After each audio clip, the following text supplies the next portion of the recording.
Oscar Pistorius, born without fibulas, became the first ever double amputee to race against able-bodied athletes on the Olympic stage, a man who turned his carbon fiber blades into wings and pain into power. By his side was Reeva Steenkamp, his girlfriend, a rising star known for her beauty, warmth, and drive. She supported him, believed in him, and shared in his spotlight.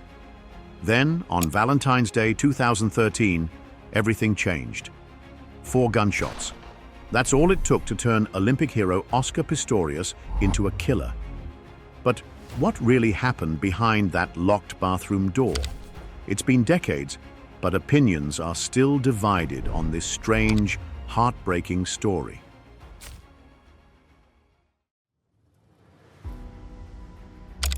Oscar Pistorius entered the world in 1986 in Johannesburg, South Africa, born with fibular hemimelia, a rare condition that left him without fibular bones in both legs.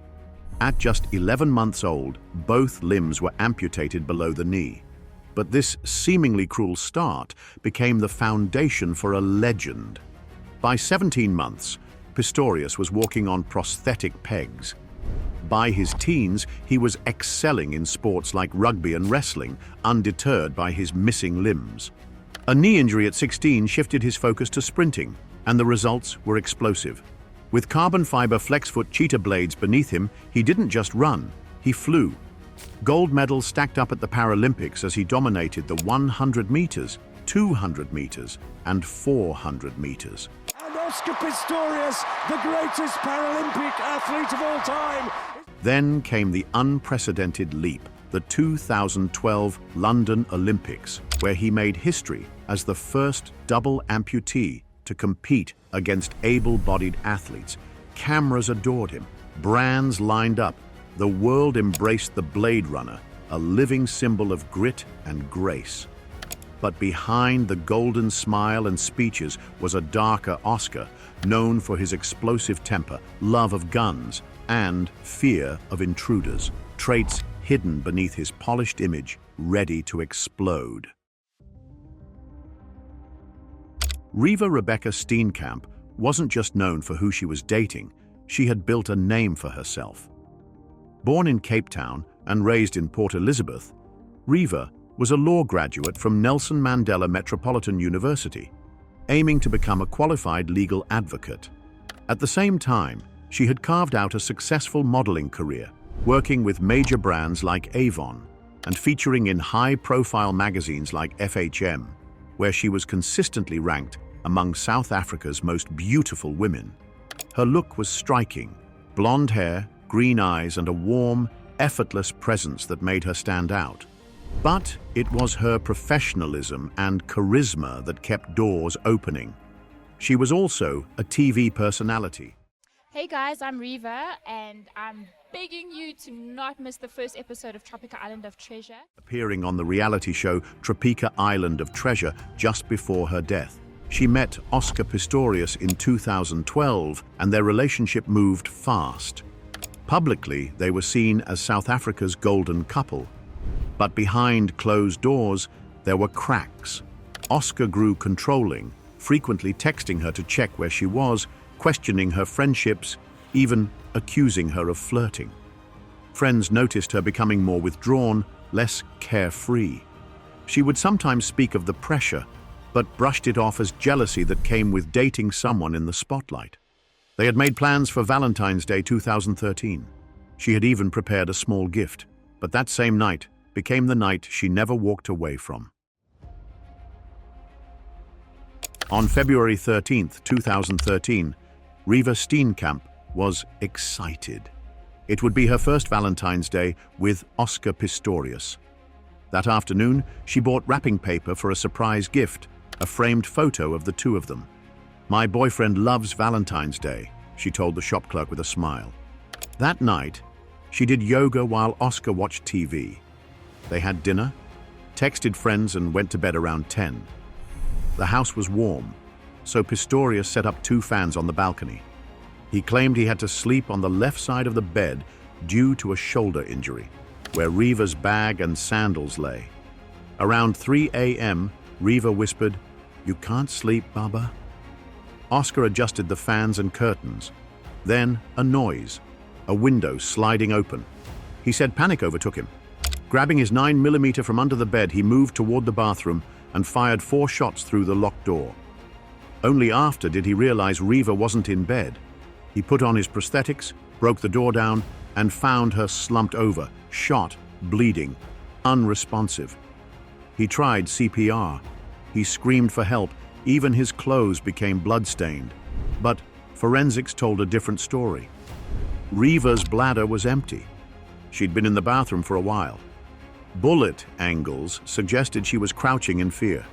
Neighbors reported hearing terrified screams before the shots, contradicting Oscar's claim she never cried out. That night was supposed to be filled with love and celebration. Instead, Reeva, a vibrant, compassionate woman who spoke out against gender-based violence, was killed by the very thing she fought to end. And as the sun rose on Valentine's Day, South Africa woke to the shocking truth. Its golden couple had shattered. The trial of Oscar Pistorius quickly became a global spectacle, 2 sharply opposing narratives unfolding under the intense glare of cameras in a Pretoria courtroom. 3 hollow-point bullets struck Reeva Steenkamp, one to the hip, another to the arm, and the final fatal shot to the head. Death was instant. Pistorius never denied pulling the trigger. What remained in dispute was why. His version was emotional, a tearful account of a tragic mistake. My Lady of Arm, just please start off with my evidence by tendering an apology to Reeva's family. He claimed the couple had gone to bed, and he awoke suddenly to what he believed was an intruder in the bathroom. Without his prosthetic legs, he said, he grabbed his gun and fired through the closed toilet door. He broke it down with a cricket bat, only then realizing he had killed Reeva. But prosecutor Jerry Nell methodically dismantled his claims like a watchmaker taking apart a broken timepiece. He never uttered a word. That's correct, my lady. It's not probable. Look where Reeva was. Look, if she was safe and if she panicked, but you didn't. You just grabbed a gun. He pointed to the tight grouping of the shots, not a panicked spray, but aimed fire. He noted that Pistorius likely stopped to put on his prosthetics before breaking down the door, suggesting deliberation, not fear. Most strikingly, the prosecution asked, why would Reeva lock herself in the toilet from an unknown intruder rather than escape the house? They argued she had hidden there to get away from Pistorius after an argument turned violent. Each detail, from the trajectory of the bullets to gaps in his timeline, chipped away at his defense. Nell's chilling theory, Pistorius knew exactly who was behind the door. For Reeva's family, seated silently in court, every moment underscored not just the brutality of her death, but the bright, driven life that was stolen. And the trial, as gripping as it was tragic, was only the beginning of a legal saga that would stretch on for years. In 2014, the first verdict stunned many. Culpable homicide, South Africa's version of manslaughter with a maximum of 5 years. For Reeva Steenkamp, a law graduate model, it felt painfully light. Adding to the heartbreak was the cruel irony. Reeva had devoted herself to helping women escape abuse, only to lose her life to the very violence she aimed to fight. Oscar Pistorius served just 10 months before being moved to house arrest, sparking public outrage and whispers of privilege shielding a fallen icon. But Reeva's mother, June Steenkamp, refused to let the story end there. She emerged as a powerful voice for justice, publicly challenging Pistorius's version of events and demanding the truth be acknowledged. In 2015, appeals judges overturned the ruling, calling the original verdict shockingly lenient. The conviction was upgraded to murder. Pistorius received 6 years, then, after further appeals, 13 years and 5 months by 2017. Inside prison, the former Olympian's transformation was stark. His body withered, Endorsements vanished, and the man once hailed as a symbol of triumph became inmate NK/574/13, isolated, forgotten, and far removed from the stadium lights. Outside, June Steenkamp kept Reeva's name alive, not only in courtrooms, but through a foundation in her daughter's honor, supporting victims of gender-based violence. "We are the ones serving a life sentence," she said, as parole loomed. And when the gates finally opened in 2024, the world watched again, wondering if the man stepping out had changed at all, or if the true reckoning still lived behind that locked bathroom door. On January 5, 2024, Oscar Pistorius walked out of Atteridgeville Correctional Center after serving half of his 13-year sentence. Thinner, grayer, but still instantly recognizable, he emerged into a changed world, under intense media scrutiny and strict parole terms.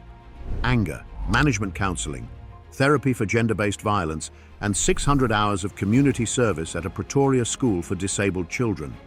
The irony stung for many South Africans who once saw him as a symbol of triumph. But for Reeva Steenkamp's family, his release brought no peace. Her mother, June, told reporters, "He's still a murderer in my eyes." The victim-offender dialogue, a meeting between Pistorius and Reeva's father shortly before Barry Steenkamp's death, offered little closure. As Pistorius settled into his uncle's secure Pretoria home, Reeva's loved ones marked what would have been her 40th birthday at her seaside memorial. The contrast was stark, a life cut short, filled with promise. Reeva was not just beautiful but smart, driven and kind, versus the confined but comfortable return of the man who ended it. Pistorius is barred from interviews or profiting off his story until 2029. But questions remain. Did 11 years behind bars deliver justice for a young woman full of life and ambition? Or did a privileged athlete escape full accountability? Most haunting of all, what really happened in those final moments before the shots were fired? In the end, Oscar Pistorius's rise and fall mirrors a Greek tragedy, from Olympic glory to infamy. But at its heart was Reeva Steenkamp, a bright and talented woman whose life was cut short. Her death forced us to face the harsh realities behind fame and violence. More than a decade later, the question remains, accident or something darker? The courts decided, but the world is still divided. Thank you for watching, and please share your thoughts in the comments below, and don't forget to like, share, and subscribe. Until then, see you next time.